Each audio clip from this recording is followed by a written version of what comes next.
দেশজুড়ে ফের গুণমান পরীক্ষায় ফেল 190টি ওষুধ। পরীক্ষায় ফেল 190টি ট্যাবলেট, ক্যাপসুল এবং ইনজেকশন। তালিকা প্রকাশ করে জানালো কেন্দ্রীয় ড্রাগ কন্ট্রোল বিভাগ।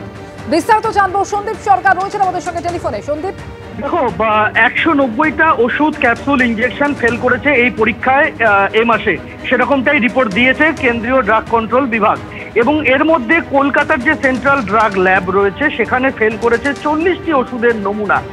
গত মাসে আমরা দেখেছিলাম 188টা ওষুধ ফেল করেছিল এই গুণমান যাচাইয়ের পরীক্ষায়। এ মাসে সংখ্যাটা বেড়ে হলো 190। কিন্তু তাৎপর্যপূর্ণভাবে যে ওষুধগুলি ফেল করেছে সেই ওষুধগুলির মধ্যে কলকাতার ল্যাবে ফেল করা ওষুধের দিকে তাকালে আমরা দেখতে পাচ্ছি যে তার মধ্যে রয়েছে পুনের সংস্থা হিন্দুস্তান অ্যান্টিবায়োটিক লিমিটেড। এই হিন্দুস্তান অ্যান্টিবায়োটিক লিমিটেড এটি একটি কেন্দ্রীয় সরকারি ওষুধ প্রস্তুতকারী সংস্থা। তাদের তৈরি অ্যান্টিবায়োটিক ইনজেকশন পরীক্ষার রিপোর্টে দেখা গিয়েছে যে সেই ইনজেকশনে ওষুধের পরিবর্তে শুধু জল রয়েছে।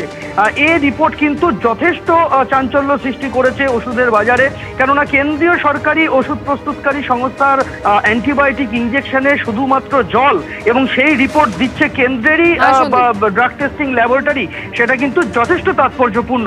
এর পাশাপাশি আবারও পশ্চিমবঙ্গ ফার্মাসিউটিক্যাল, যাদের নিয়ে এত বিতর্ক, সেই পশ্চিমবঙ্গ ফার্মাসিউটিক্যালসের স্যালাইন এবং ইনজেকশন গুণমান যাচাইয়ের পরীক্ষায় ফেল করেছে। গত মাসেও করেছিল, গত মাসে অসমে ফেল করেছিল। এ মাসে দেখা যাচ্ছে যে কর্ণাটকের রাজ্য ড্রাগ টেস্টিং ল্যাবের রিপোর্টে ফেল করেছে পশ্চিমবঙ্গ ফার্মাসিউটিক্যালসের স্যালাইন এবং ইনজেকশন। একেবারে ধন্যবাদ সন্দীপ। মল্লারপুরে তৃণমূল নেতা খুনে গ্রেফতার করা হলো একজনকে। ভাঙর, ইংরেজ বাজার, সাঁইথিয়ার পর এবার মল্লারপুর ফের তৃণমূল নেতা খুন হলেন। 10 দিনের মধ্যে 3 জেলায় 4 তৃণমূল নেতা কর্মী খুন হয়েছেন। এই মুহূর্তে রয়েছেন আমাদের সঙ্গে প্রতিনিধি ভাস্কর মুখোপাধ্যায়। ভাস্কর, একজনকে গ্রেফতার করা হয়েছে, কি জানা যাচ্ছে তার পরিচয় সম্পর্কে? দেখো, এখনো পর্যন্ত তৃণমূল নেতা বাইতুল্লাহ শেখের খুনে একজনকে গ্রেপ্তার করা হয়েছে। তার নাম হচ্ছে বশির শেখ। এই গ্রামই বাড়ি, এবং বশির হচ্ছে এই বাইতুল্লাহ সম্পর্কে দুঃসম্পর্কে একজন আত্মীয়।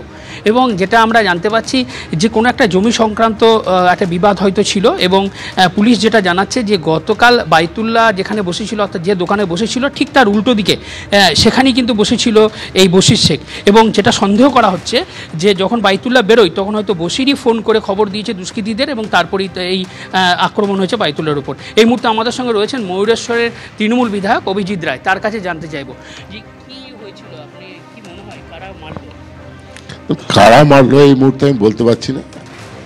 যথারীতি এফআইআর হয়েছে, পুলিশ তার ইনভেস্টিগেশন করছে। আশা করি পুলিশ খুব দ্রুততার সঙ্গে কাজ করে ধরে ফেলবে কে মেরেছে না মেরেছে, তার সমস্ত বৃত্তান্ত আপনারা 2 দিনের মধ্যেই জানতে পেরে যাবেন। এই মুহূর্তে আমরা কোনো মুখ খুলছি না। একদমই তিনি জানাচ্ছেন যে এটা রাজনৈতিক প্রতিহিংসা, এর মধ্যে অন্য কিছু নেই, তৃণমূলের গোষ্ঠীদ্বন্দ্ব খোঁজার কোনো জায়গা নেই। কিন্তু পুলিশ তদন্ত করছে, পুলিশ তদন্ত করলে পরিষ্কার হয়ে যাবে যে এই ঘটনার সঙ্গে কারা যুক্ত রয়েছে, সেই জিনিসটা তিনি জানিয়েছেন।